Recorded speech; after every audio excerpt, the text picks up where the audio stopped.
Atención, ¿estás listo para un viaje al corazón de la traición y el poder? Dale me gusta a este video ahora mismo, si crees en la justicia, y suscríbete para no perderte nuestras historias más impactantes. ¿Qué harías si la vida que conoces se desmoronara en un instante? Prepárate, porque esta historia te dejará sin aliento. Ellos dicen, en la riqueza y en la pobreza, en la salud y en la enfermedad. Para Isabela del Bosque, la enfermedad significaba una habitación blanca y estéril, el pulso rítmico de las máquinas como única compañía. Ella creía que su esposo, el magnate Ricardo Montoya, estaba en continentes lejanos, cerrando un trato que añadiría otro cero a su ya asombrosa fortuna. Ella lo imaginaba en salas de juntas, su presencia carismática infundiendo respeto. Pero Ricardo estaba mucho más cerca de casa.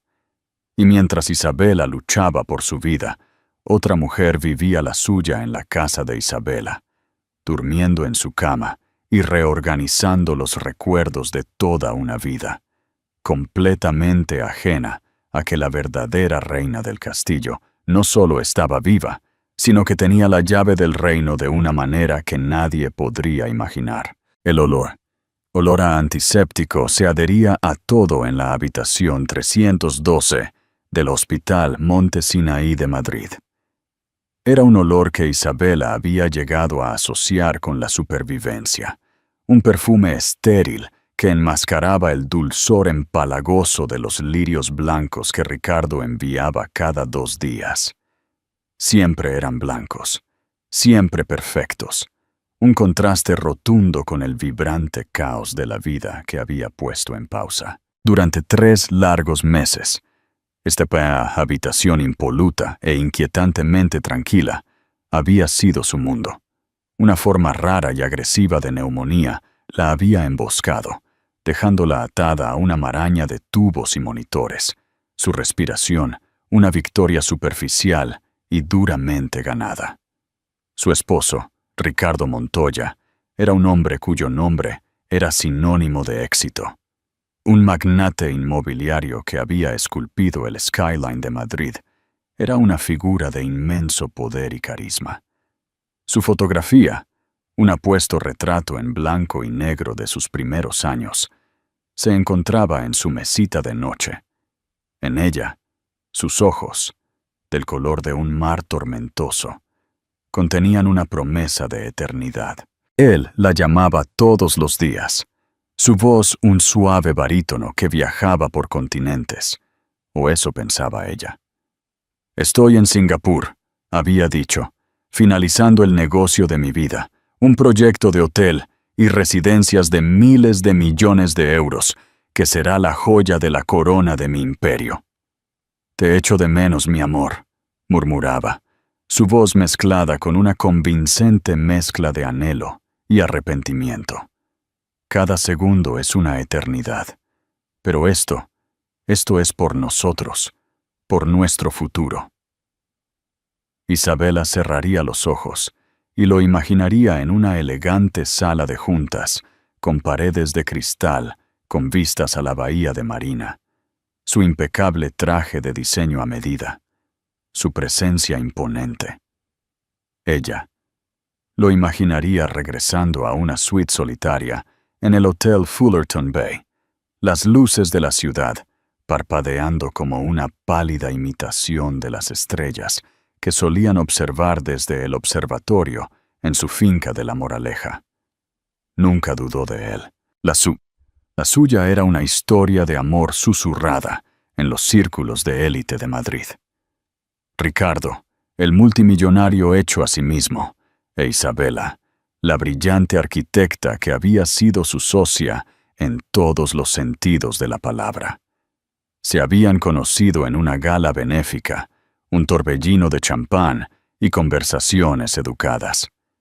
Él había quedado cautivado por su ingenio agudo y la forma en que sus ojos, un marrón cálido e inteligente, parecían ver a través de la fachada de riqueza y poder que lo rodeaba.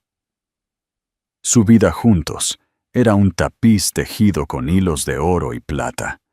Su mansión en La Moraleja, una extensa villa de estilo mediterráneo anidada en las colinas, era un testimonio de su gusto y éxito compartidos. Era una casa en la que Isabela había puesto su corazón, no solo como residente, sino como diseñadora.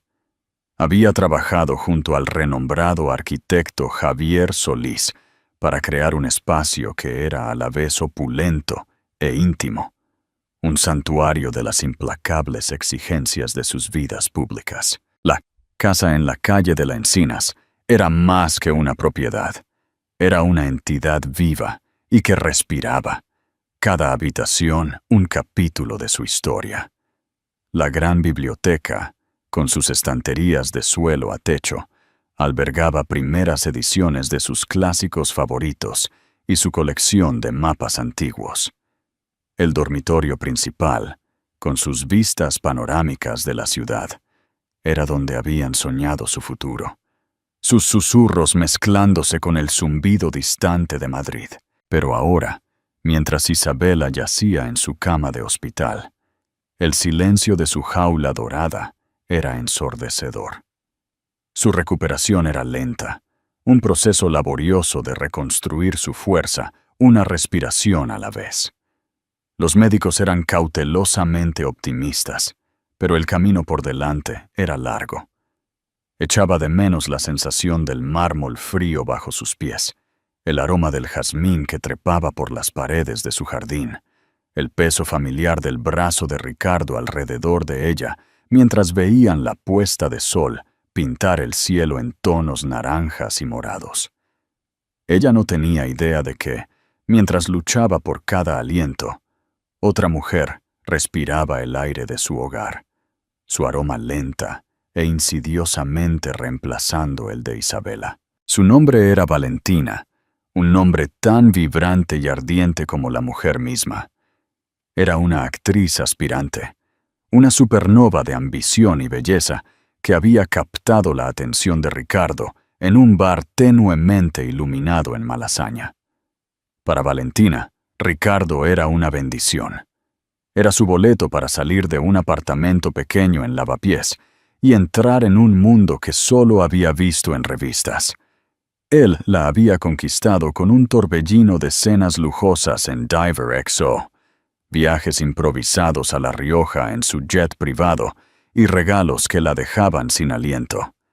Un clásico bolso Chanel 2.55, un collar de diamantes de Suárez, un reloj Rolex vintage que una vez había pertenecido a una leyenda de Hollywood.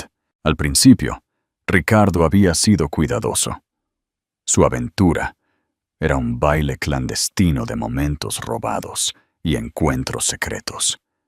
Pero a medida que la estancia de Isabela en el hospital se prolongó de semanas a meses, su cautela comenzó a deshilacharse. La mentira de su viaje a Singapur se había convertido en un velo conveniente, un manto de invisibilidad que le permitía vivir una doble vida. Una tarde, después de una cena particularmente embriagadora, alimentada por un Burdeos vintage y la embriagadora emoción de su romance ilícito, Ricardo tomó una decisión imprudente.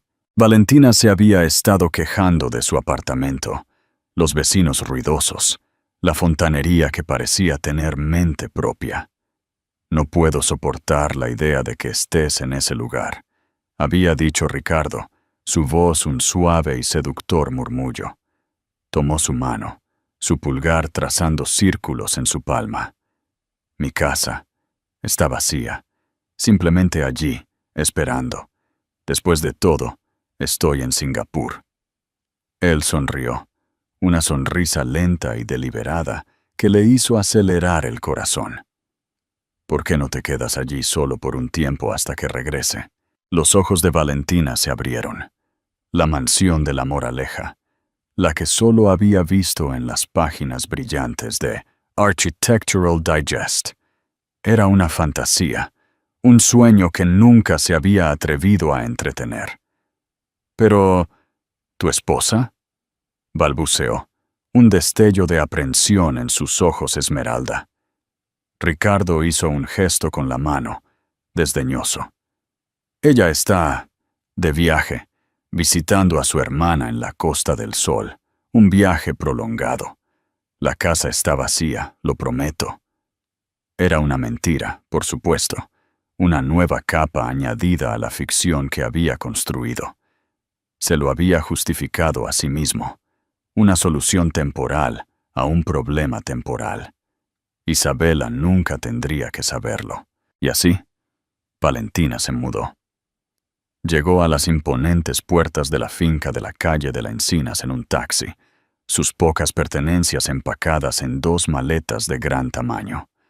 La ama de llaves, una mujer de rostro severo llamada Doña Clara, que había estado con la familia Montoya durante décadas, la recibió con una mirada de desaprobación apenas disimulada. Pero las instrucciones de Ricardo habían sido claras. La señorita Dubois debía ser tratada como una invitada, con todas las cortesías que eso implicaba. La casa era aún más impresionante de lo que Valentina había imaginado. Era un palacio, un laberinto de suelos de mármol, techos altísimos y arte inestimable. Deambuló por las habitaciones aturdida, sus dedos rozando las superficies frescas y lisas de los muebles hechos a medida. Giró en el centro del gran salón de baile, su risa resonando en el vasto y vacío espacio. Se dirigió a la suite principal, su corazón latiendo con una mezcla de emoción y temor. Esta era la habitación de Isabela, la cama de Isabela. Dudó un momento, una punzada de culpa, aguda e inoportuna, atravesando su euforia, pero luego la apartó, el embriagador aroma de la colonia de Ricardo flotando en el aire, un potente afrodisíaco. Abrió el vestidor, una habitación del tamaño de todo su apartamento, y jadeó. Hileras sobre hileras de ropa de diseñador, un arco iris de sedas y cachemires colgados en perfecto orden. Zapatos, cientos de ellos, se exhibían como obras de arte. Bolsos de todas las marcas de lujo imaginables forraban los estantes. Era un tesoro del paraíso de una fashionista.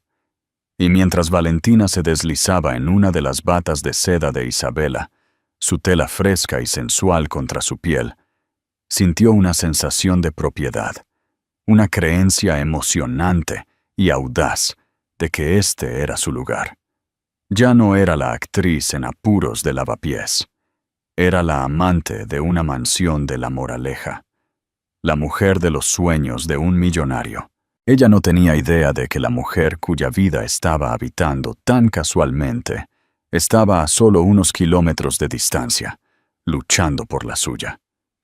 Y ella no tenía idea de que la escritura de esta magnífica casa, la base misma de su nueva fantasía, guardaba un secreto que destrozaría su mundo y el de Ricardo de una manera que ninguno de ellos podría haber previsto. El nombre en la escritura no era Ricardo Montoya. Era el de Isabela, y solo el de Isabela. Un secreto que ella había guardado. Una carta de triunfo que nunca había tenido la intención de jugar. Pero el juego, como estaba a punto de descubrir, había cambiado. Y las reglas estaban a punto de ser reescritas. La primera señal de que algo andaba mal no provino de una confesión dramática o un desliz, sino de un detalle mundano, un solo hilo fuera de lugar en el tapiz cuidadosamente tejido del engaño de Ricardo. Fue un cargo en su estado de cuenta de la tarjeta American Express Centurion, una tarjeta a la que Isabela tenía acceso. Un detalle que Ricardo, en su arrogancia, había pasado por alto. Isabela finalmente se estaba recuperando. Los médicos se habían asombrado por su resistencia, la tenacidad feroz con la que se había aferrado a la vida. Todavía estaba débil, su cuerpo una pálida sombra de su yo anterior, pero su mente estaba tan aguda como siempre. Estaba sentada en su cama de hospital, con una laptop sobre sus rodillas, poniéndose al día con la minuciosidad de una vida que había estado en pausa. Estaba revisando su cuenta conjunta, un hábito adquirido por años de administrar sus finanzas compartidas, cuando lo vio. Un cargo de una pequeña y exclusiva boutique floral en el barrio de Salamanca llamada El Jardín Secreto. No fue la cantidad lo que le llamó la atención. Unos pocos cientos de euros, una gota en el océano de sus gastos. Fue el nombre. Ricardo sabía que ella era alérgica al tipo particular de orquídea, que era la especialidad de la boutique. Él había cometido ese error una vez al principio de su relación, y el recuerdo de sus ojos hinchados y urticaria se había grabado en su memoria. Él nunca le compraría flores de allí. Un pequeño y frío nudo de inquietud comenzó a formarse en el fondo de su estómago. Trató de descartarlo. Un simple error. Quizás un error de asistente, pero la inquietud persistió. Un susurro persistente en el fondo de su mente. Hizo clic en los detalles de la transacción, su corazón comenzando a latir un poco más rápido. La dirección de entrega no era el hospital, era su casa, en la calle de la Encinas. La habitación de repente se sintió más fría, el pitido rítmico del monitor, un pulso frenético e insistente. ¿Por qué enviaría flores a una casa vacía? A menos que no estuviera vacía. El pensamiento, una vez que había echado raíces, comenzó a crecer. Sus zarcillos envolviendo su corazón, exprimiendo el aire de sus pulmones. Recordó una conversación de hacía unas semanas, una llamada tensa y forzada con doña Clara. Isabela había llamado para preguntar por la casa, y la ama de llaves había sido inusualmente evasiva. «¿Todo está bien, Martha?», había preguntado Isabela, una nota de preocupación en su voz. Hubo una larga pausa al otro lado de la línea. «Todo está bien, señora del Bosque», tal como lo dejó. Pero su voz había sido tensa, sus palabras cortantes. En ese momento, Isabela lo había atribuido al estoicismo general de la ama de llaves, su aversión a la charla trivial. Pero ahora, a la luz dura de este nuevo y perturbador descubrimiento, la conversación adquirió un nuevo y siniestro significado. Las manos de Isabela temblaron mientras escribía el nombre de la boutique, su motor de búsqueda mostrando su página de Instagram. Se le cortó la respiración. Allí, en el feed de la boutique, había una fotografía de un arreglo deslumbrante y ostentoso de las mismas orquídeas a las que ella era alérgica. El pie de foto decía: «Una entrega especial para una dama especial. Bienvenida al barrio, Valentina». La publicación estaba etiquetada con la ubicación: La Moraleja, Valentina. El nombre fue un fragmento de vidrio en su corazón. Ella no sabía quién era esta mujer, pero sabía con una certeza escalofriante y desgarradora lo que era. La amante, su amante, en su casa.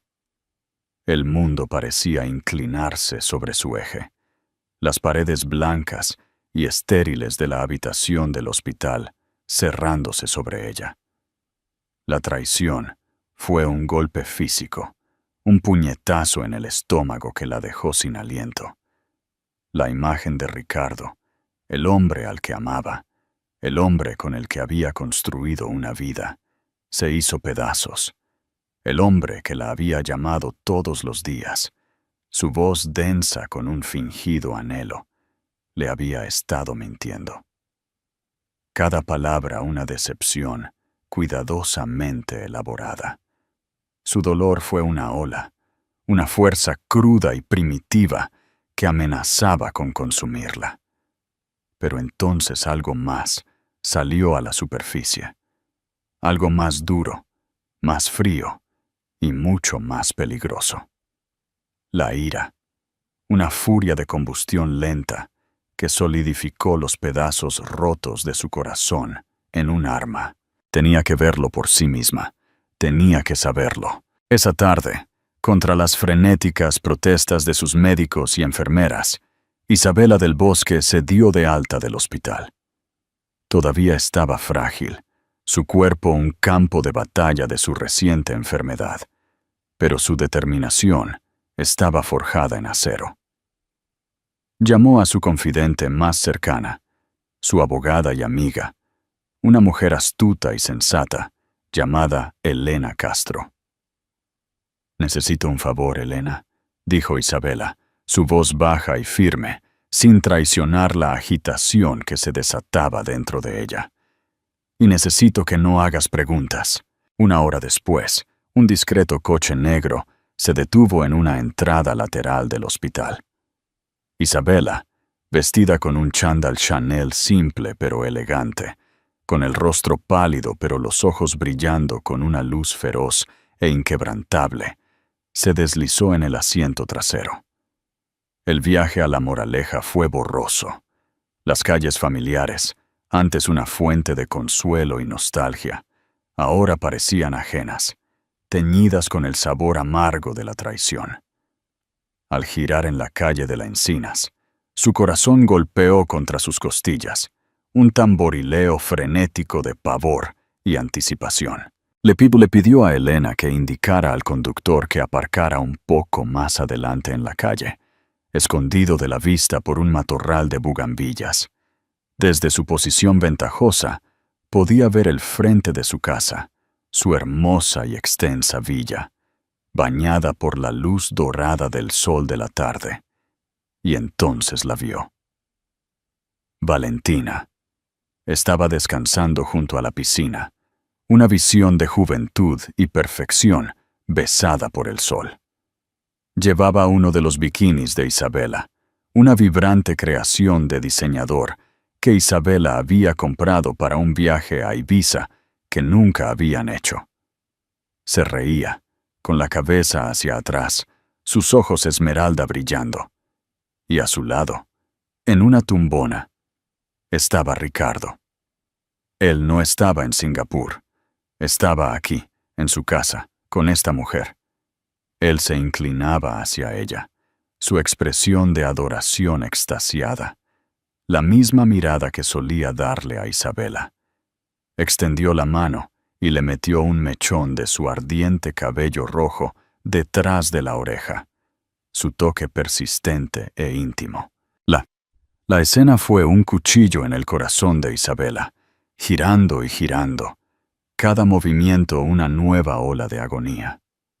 Observó, con la respiración contenida, cómo Ricardo se inclinaba y besaba a Valentina, un beso largo y lánguido que hablaba de una intimidad profunda y familiar. En ese momento, algo dentro de Isabela se rompió. El amor, la confianza, la historia compartida. Todo se disolvió en un ácido amargo y corrosivo.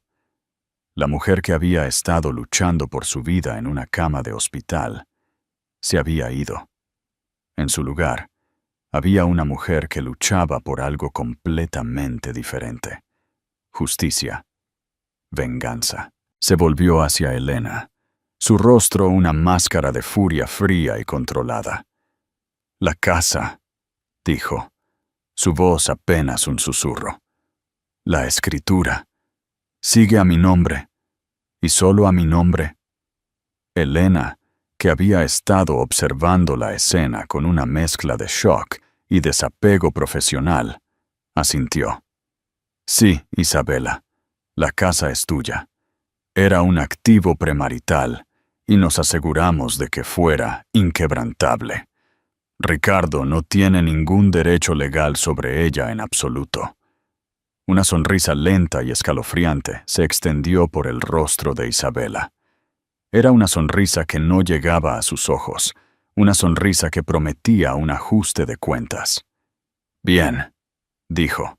su voz recuperando su fuerza, su autoridad. Porque quiero que se vayan, ambos, y quiero ser yo quien lo haga. El plan era simple, elegante y despiadado. Era un plan nacido de un corazón roto y una mente brillante. Plan que desmantelaría el mundo cuidadosamente construido de Ricardo pieza por pieza. No irrumpiría como una esposa gritando e histérica. No le daría la satisfacción de verla rota. Jugaría el juego largo. Le dejaría creer que tenía el control, que sus secretos estaban a salvo. Instruyó a Elena para que redactara la documentación necesaria, un aviso formal de desalojo. Era un documento frío y legal, desprovisto de emoción, una declaración clara y concisa de su propiedad y su intención. Y luego esperó. Regresó al hospital, una paciente dócil y obediente una vez más, la furia en sus ojos cuidadosamente oculta detrás de una máscara de resignación cansada. Atendió las llamadas de Ricardo, su voz suave y plácida, sin traicionar la tormenta que se desataba dentro de ella. «Te echo de menos», diría él, su voz, una mentira sedosa. «Yo también te echo de menos», respondía ella, las palabras como ceniza en su boca. Estaba ganando tiempo, recuperando fuerzas, esperando el momento perfecto para atacar. La reina estaba a punto de recuperar su castillo, y los usurpadores, deleitándose en el calor de su paraíso robado, no tenían idea de que se avecinaba una tormenta que los arrastraría, dejando solo los restos de sus mentiras a su paso. El día que Isabela eligió para su regreso fue un martes, un día de normalidad insulsa y sin pretensiones, completamente desprovisto del gran drama que estaba a punto de albergar. Durante 2 semanas había sido un fantasma, acechando los pasillos estériles del Hospital Monte Sinaí, su cuerpo sanando, mientras su mente se afilaba hasta el borde de una navaja. Cada día desempeñó el papel de la paciente obediente, su fragilidad un disfraz magistral para la furia fría y calculadora que se estaba consolidando en su alma. Cada noche planeó meticulosamente su recuperación, no como una esposa despechada, sino como una gobernante soberana, preparándose para sofocar una rebelión. Cuando fue dada de alta esa mañana, los médicos elogiaron su notable resistencia. Vieron a una mujer frágil por la enfermedad, pero sus ojos, que confundieron con cansancio, tenían el brillo del acero forjado. No pidió un coche discreto o un taxi. En cambio, hizo que su Bentley personal, un formidable Silver Ghost, fuera entregado a la salida privada del hospital, deslizándose al volante. El familiar aroma a cuero gastado y su propio perfume sutil fue el primer acto de retomar su vida. El motor ronroneó con un rugido bajo y depredador, un sonido que resonaba con el poder que despertaba dentro de ella. El viaje a la moraleja fue un viaje surrealista a través de una vida que ya no era suya. Los bulevares bañados por el sol, las palmeras imponentes, las puertas familiares de un mundo que una vez había dominado, todo se sentía extraño y contaminado. Al girar en la calle de la Encinas, sus nudillos estaban blancos en el volante, su corazón una piedra fría y pesada en su pecho. Esto no era un regreso a casa, era una invasión. No anunció su llegada, no subió por la gran entrada principal. En cambio, estacionó en una tranquila calle lateral y entró por la puerta del jardín usando su propia llave. El clic de la cerradura fue un sonido pequeño y satisfactorio, la primera nota en su sinfonía de retribución. El silencio que la recibió dentro fue lo más inquietante de todo. Era un silencio mortal. El zumbido natural de la casa ahogado.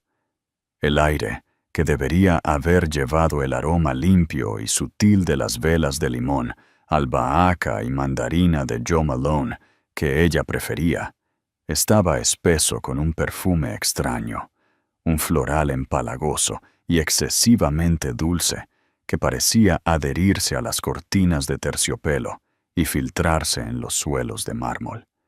Era el aroma de una intrusa. Junto a la gran escalera de caracol, un par de descarados tacones de aguja rojos yacían descartados, un destello de pecado escarlata contra el inmaculado mármol blanco.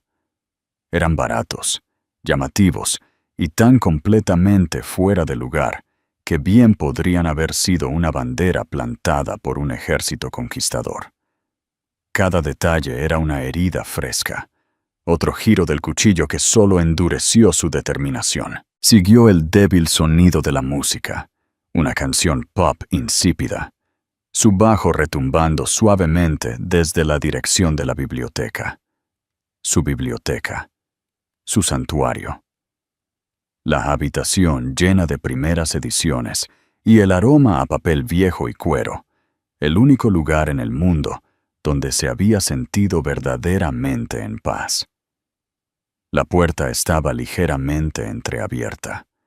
La empujó en silencio y se paró en el umbral, una figura espectral envuelta en una furia justiciera, y observó. Estaban en el sofá Chesterfield de color verde oscuro, el que su abuelo le había regalado, el mismo donde ella y Ricardo habían soñado su futuro. No solo se estaban besando, era un enredo desesperado y febril, una maraña de extremidades y bocas hambrientas. Él devoraba a la mujer debajo de él, una pelirroja ardiente cuya bata de seda se había abierto, revelando la piel suave y pálida de su espalda. Isabela registró con una extraña frialdad y desapego que la bata era suya. Era una pieza hecha a medida de la perla, un regalo de Ricardo en su 5º aniversario. El dolor que esperaba, la agonía cruda y visceral de presenciar la máxima traición, estaba extrañamente amortiguado. Estaba allí, un profundo dolor tectónico debajo de la superficie, pero estaba eclipsado por una inmensa calma cristalina. Era el ojo de la tormenta, un lugar de enfoque puro y sin adulterar. Este no era un momento para lágrimas. Era un momento para el juicio. Dejó que el silencio se extendiera, permitiéndoles macerar en su sórdido pequeño mundo por unos segundos más. Luego se aclaró la garganta. No fue un sonido fuerte, ni un jadeo, ni un sollozo, sino un suave y perfectamente modulado ejem, que cortó la música pop estridente como una guillotina. El efecto fue instantáneo. Saltaron separados como si hubieran sido electrocutados, sus rostros un tableo cómico de horror e incredulidad.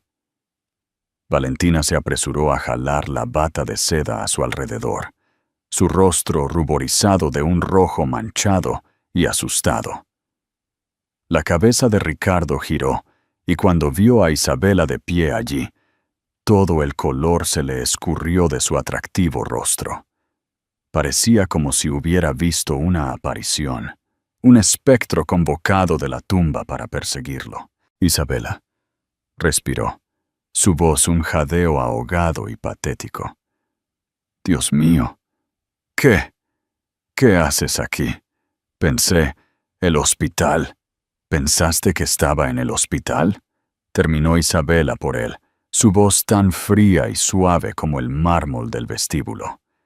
Dio un paso deliberado hacia la habitación, su presencia dominando instantáneamente el espacio. Sus ojos, fríos e inquebrantables, se movieron de su rostro a la mujer que se encogía en el sofá. Pensaste que me estaba muriendo. Un pensamiento conveniente, estoy segura. Pero como puedes ver, los informes de mi desaparición han sido muy exagerados. Su mirada se posó en Valentina, clavándola con una intensidad inquietante.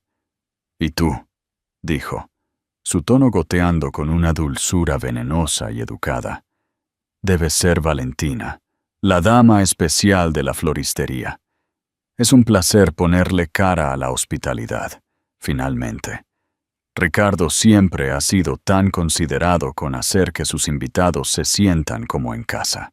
Los ojos esmeralda de Valentina, que Isabela estaba segura de que normalmente estaban llenos de fuego y desafío, ahora estaban muy abiertos por el puro miedo animal. Abrió la boca, pero solo salió un pequeño sonido de ahogo. «Vístete». La voz de Isabela de repente abandonó la ironía, reemplazada por un tono de acero puro y sin adulterar. La orden no era una petición.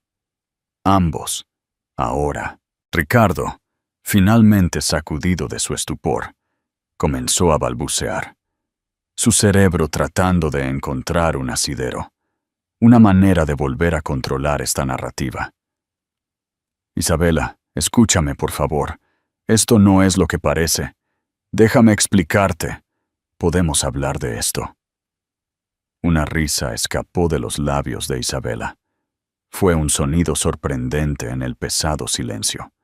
Corto, agudo y completamente desprovisto de humor. «Explicar. Oh, Ricardo, estoy segura de que podrías. Podrías vender hielo en el Ártico. Has construido un imperio sobre tus explicaciones, sobre tus deslumbrantes promesas vacías. Pero la actuación ha terminado. Ya no soy tu público». Se movió con una gracia fluida, pasando junto a él, como si fuera un mueble.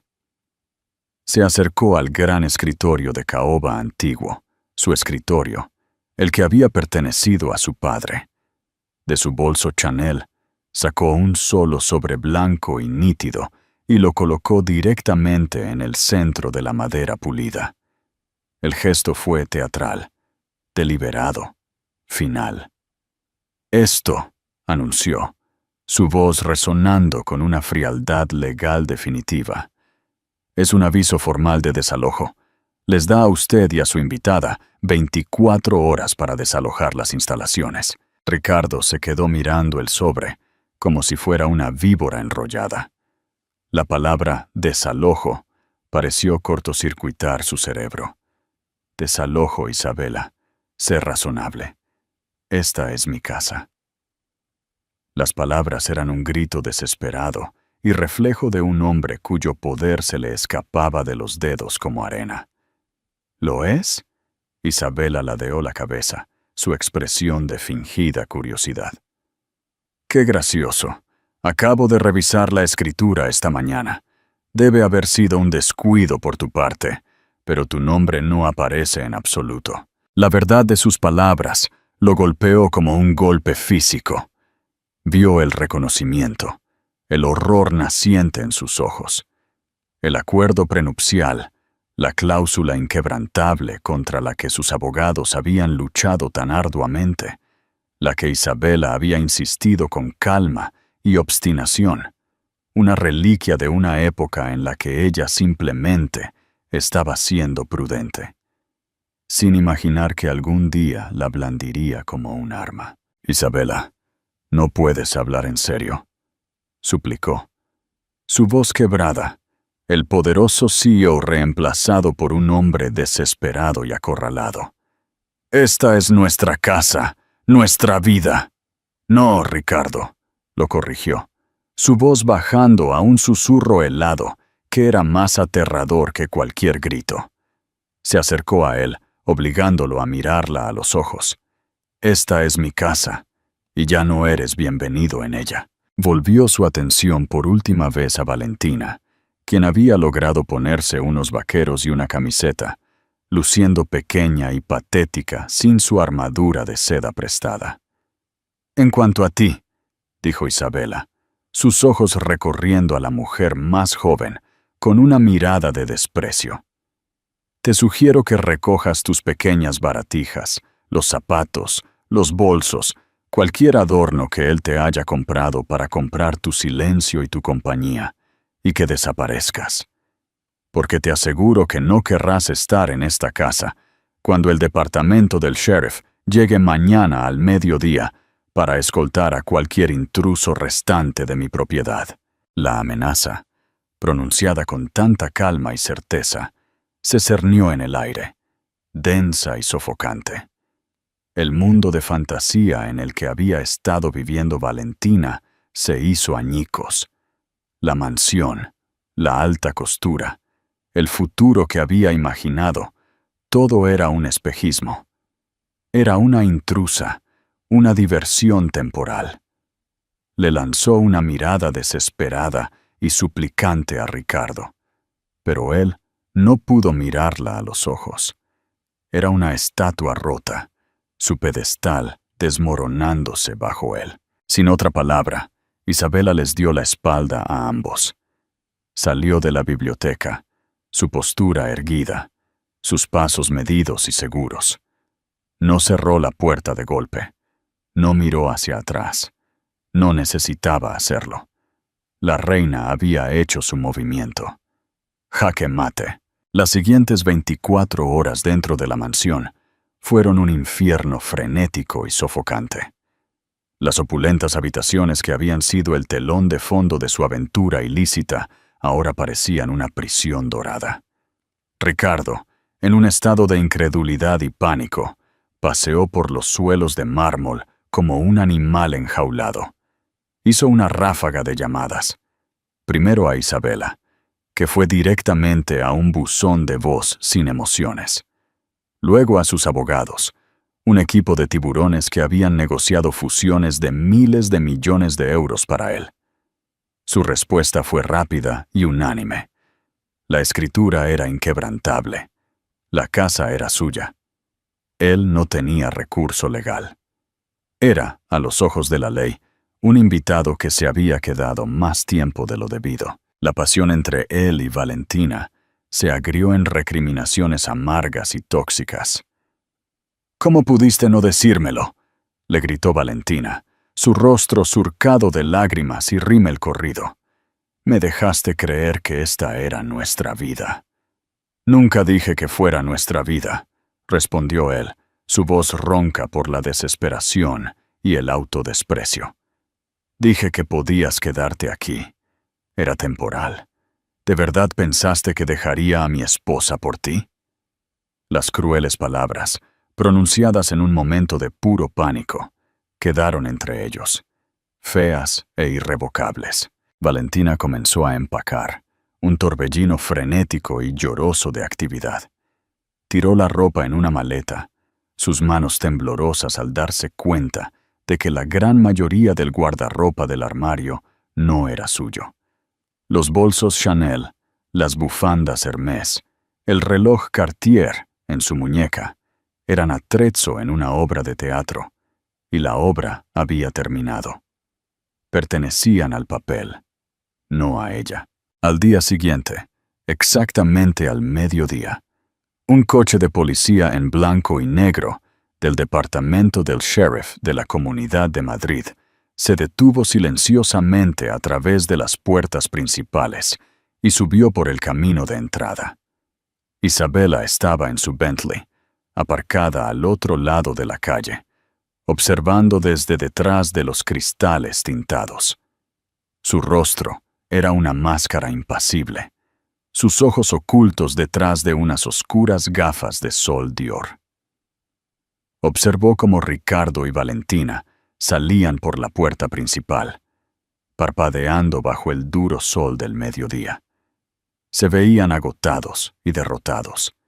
Ricardo, generalmente impecablemente vestido, llevaba una camisa arrugada, con el rostro sin afeitar. Valentina, con su ardiente cabello desordenado, abrazaba una única maleta abarrotada. Ya no eran la pareja dorada de la piscina. Eran dos exiliados desterrados del paraíso. Bajaron por el camino de entrada, sus pasos pesados de vergüenza. Al pasar junto a su coche para subir a un taxi amarillo que esperaba, Ricardo giró la cabeza. Por una fracción de segundo, sus ojos se encontraron con los de ella a través del cristal. Ella vio en ellos un torbellino de arrepentimiento, pérdida y un destello del hombre que una vez había amado. Valentina le lanzó una mirada de puro odio venenoso. Isabela no reaccionó. No hizo ningún gesto, ni dijo una palabra, ni mostró signo de triunfo. Simplemente observó cómo el taxi se alejaba, llevando los restos de su matrimonio por la calle bañada por el sol y fuera de su vida. Había ganado. La casa era suya. La victoria era absoluta. Pero al poner el Bentley en marcha y atravesar las puertas de su reino recuperado, no sintió euforia, solo un vacío profundo y cavernoso. La reina estaba de vuelta en su trono, pero el castillo se sentía frío y desolado, y el silencio era el sonido más fuerte de todos. Ahora, una pregunta para ti. Si fueras Isabela, ¿qué sentirías en este momento de victoria agridulce? Déjanos tu comentario abajo y comparte tu perspectiva. Las consecuencias de esa confrontación final y gélida en la calle de la Encinas no fueron una explosión ruidosa, sino una silenciosa onda sísmica que se extendió, agrietando el pulido barniz de los círculos más elitistas de Madrid. La historia de Ricardo e Isabela Montoya, susurrada al principio en voz baja, entre copas de champán, tintineantes, en una gala benéfica en el Museo del Prado, se convirtió en una narrativa completa, devorada por una sociedad ávida de drama de alto riesgo. Fue la máxima advertencia, un delicioso cóctel de infidelidad, arrogancia y el poder silencioso e inesperado de una esposa que tenía la última carta de triunfo. Ricardo, el titán de la industria, el hombre cuyo nombre estaba grabado en el skyline de la ciudad, experimentó una caída en desgracia tan rápida y tan absoluta que fue casi bíblica. El carisma que una vez había encantado a inversores y desarmado a rivales, ahora parecía un truco barato. Su mundo cuidadosamente construido sobre una base de acuerdos audaces y una inquebrantable confianza en sí mismo comenzó a desmoronarse. El proyecto de Singapur, el gigantesco acuerdo que había utilizado como coartada de su engaño, fue la primera víctima. El consorcio de inversores internacionales, hombres que valoraban la estabilidad y la reputación por encima de todo, se mostró nervioso. Los susurros de un divorcio público y complicado fueron suficientes para que se echaran atrás. El proyecto se estancó indefinidamente, un monumento imponente a su propio fracaso espectacular. Sus llamadas a Isabela, una vez llenas de intentos de justificación, luego súplicas, finalmente cesaron por completo. Era un fantasma en su propia vida, perseguido por el espectro de su humillación pública. Se retiró del ojo público, su nombre desapareciendo de las páginas de sociedad y las revistas de negocios, reemplazado por un vacío de especulaciones y rumores. Era un rey sin reino, un hombre que había cambiado un imperio por una fugaz y tonta aventura. Valentina, la estrella fugaz que había creído estar a punto de conquistar Madrid, se encontró extinguida. La historia la había pintado no como una heroína romántica, sino como una oportunista tonta y ambiciosa.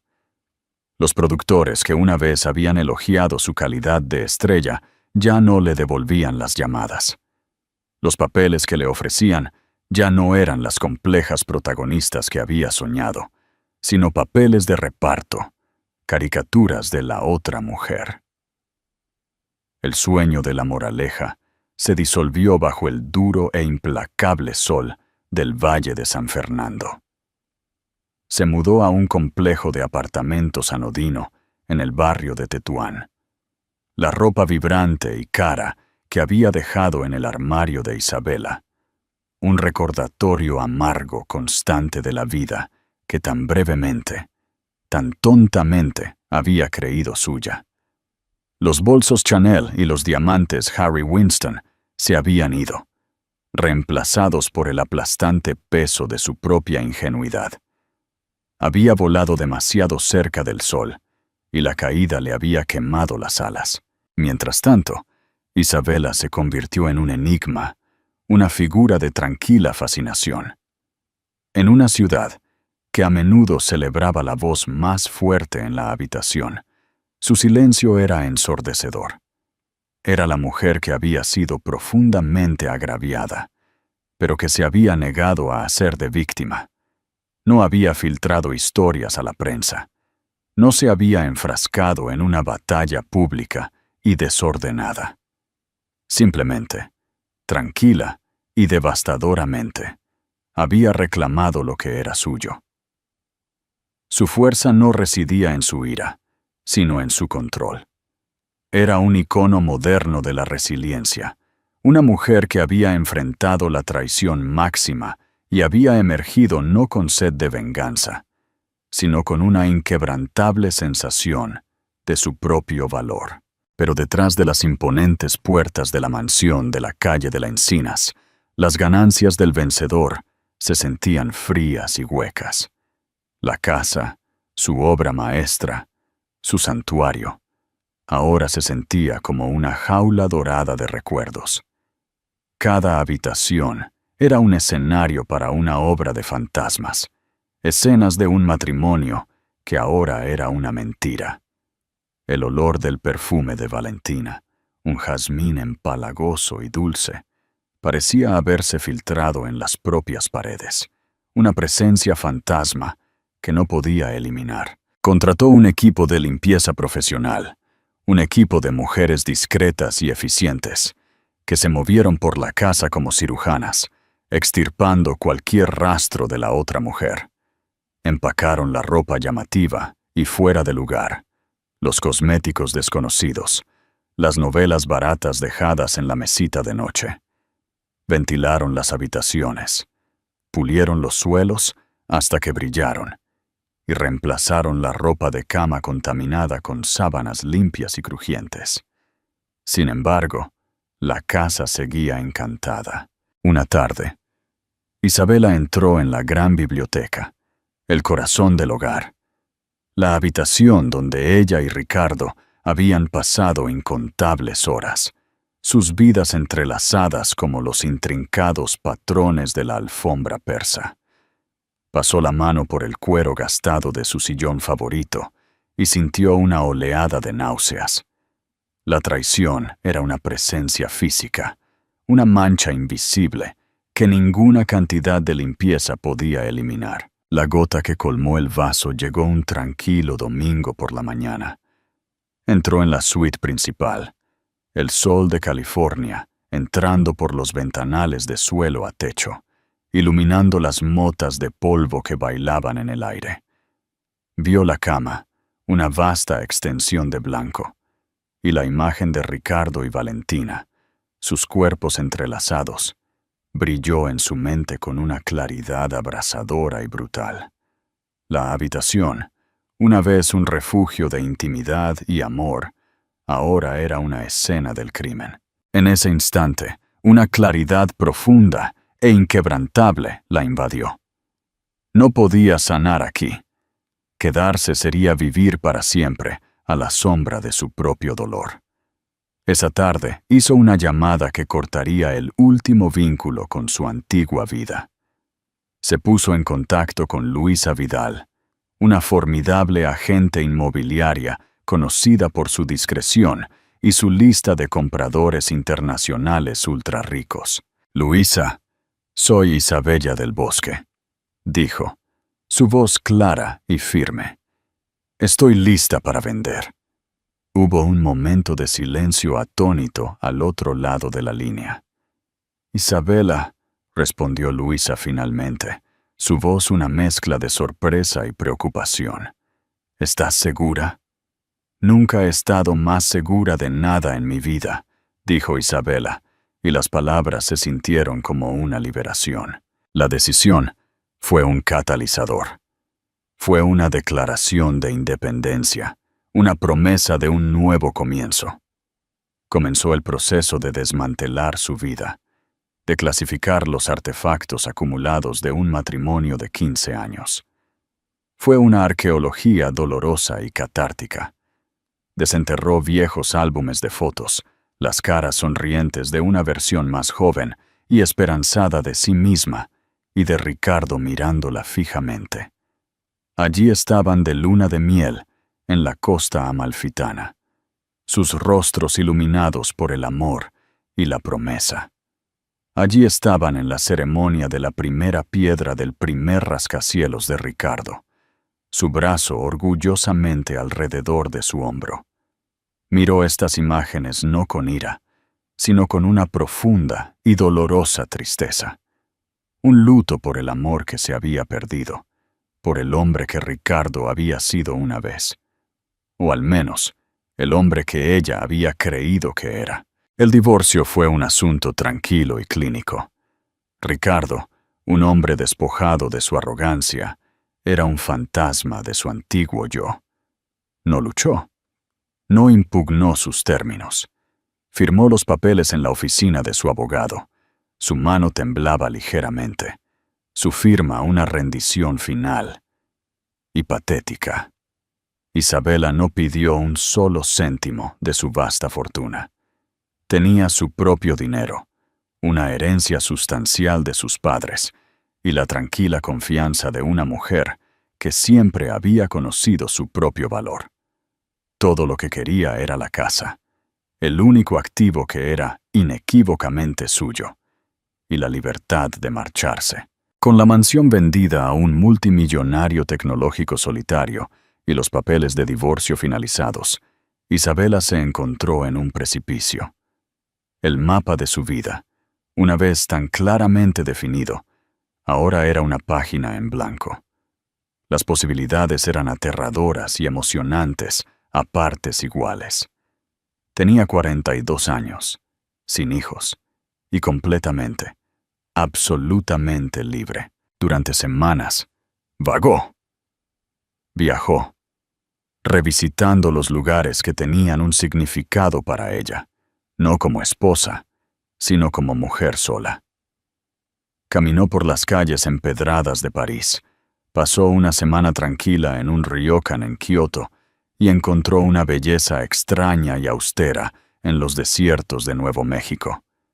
Pero buscaba algo más que un cambio de escenario. Buscaba un lugar para echar nuevas raíces, un lugar donde los fantasmas de su pasado no pudieran encontrarla. Recordó un sueño que había tenido mucho antes de Ricardo, un sueño de una vida más simple, una vida conectada con la tierra. Recordó su pasión por la arquitectura, no por las grandes y opulentas declaraciones que una vez había diseñado, sino por la tranquila belleza de restaurar algo viejo, de dar nueva vida a espacios olvidados. Y así, por capricho, guiada por una profunda intuición, reservó un vuelo a Florencia. Desde allí, alquiló un pequeño Fiat y condujo por las colinas onduladas de la Toscana, un paisaje que parecía haber sido pintado por los viejos maestros. Lo encontró por accidente, un pequeño viñedo descuidado con una casa de piedra desmoronada, sus ventanas como ojos tristes y vacíos, mirando un valle de olivares y cipreses. El lugar era una ruina. El techo se hundía, los campos estaban cubiertos de maleza y el aire estaba denso con el polvo de décadas de abandono. Pero Isabela vio más allá de la decadencia. Vio los buenos huesos de la casa, la antigua piedra tallada a mano, las baldosas de terracota cocidas por siglos de sol. Vio las vides retorcidas y olvidadas, y sintió una conexión profunda y primitiva con la tierra. Este era su nuevo comienzo. Compró el viñedo, una transacción que desconcertó a su abogado y a su asesor financiero. cambió la perfección impecable y cuidada de la moraleja por la belleza rústica y salvaje del campo italiano. Cambió sus trajes Chanel por botas de trabajo y vaqueros, su Bentley por un Land Rover polvoriento de segunda mano. Se entregó a la restauración con un abandono feroz y alegre. Contrató a artesanos locales, hombres curtidos y taciturnos, cuyas familias habían trabajado esta tierra durante generaciones. Se comunicó con ellos en su italiano fluido, aunque un poco oxidado, una habilidad que había adquirido durante un año en el extranjero, en la universidad. Trabajó junto a ellos.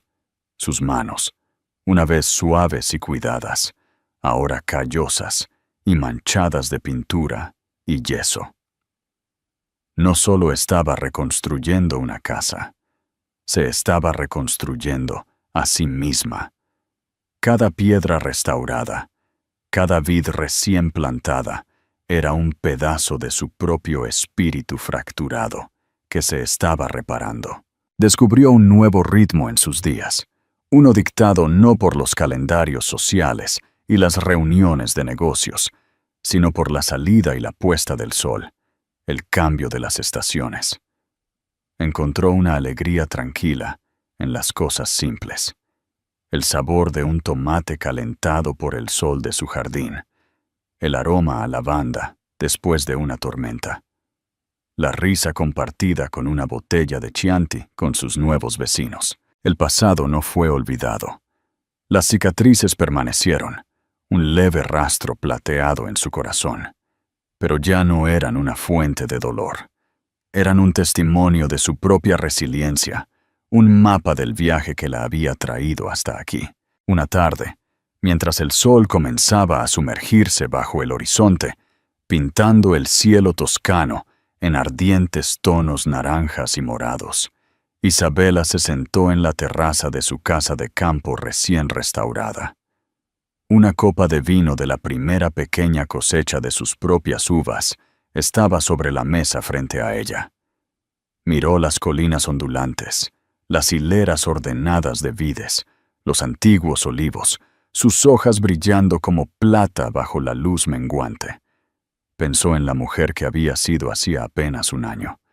Una mujer luchando por su vida en una habitación de hospital estéril, su mundo a punto de desmoronarse. Y por primera vez en mucho, mucho tiempo, sintió una profunda e inquebrantable sensación de paz. Había perdido un esposo, un hogar, una vida que había pensado que era su destino. Pero en las cenizas de esa vida, había descubierto algo mucho más valioso, algo que nadie podría quitarle, a sí misma. Ya, no era Isabela del Bosque, la esposa de un magnate, la reina de un castillo de la Moraleja. Era Isabela, una mujer que había resistido la tormenta y no solo había sobrevivido, sino que había aprendido a prosperar. El juego había terminado, pero su verdadera vida, se dio cuenta, acababa de comenzar. Entonces, ¿qué haces cuando la vida que has construido se desmorona a tu alrededor? ¿Dejas que los escombros te entierren o te levantas de las cenizas y construyes algo nuevo, algo más fuerte? La historia de Isabela es un poderoso recordatorio de que a veces perderlo todo es la única manera de encontrarse a uno mismo. Se alejó de la jaula dorada, de la traición y las mentiras, y encontró su propio reino, no en las colinas de la Moraleja, sino en los campos bañados por el sol de la Toscana. Es una historia de resiliencia, de la increíble fuerza del espíritu humano para sanar, reconstruir y encontrar la felicidad en los lugares más inesperados. Si el viaje de Isabela resonó contigo, si crees en el poder de las segundas oportunidades, entonces por favor, dale me gusta a este video, compártelo con alguien que necesite escuchar esta historia y suscríbete para más historias de amor, pérdida y el increíble poder del corazón humano. Tu apoyo significa el mundo. Gracias por escuchar.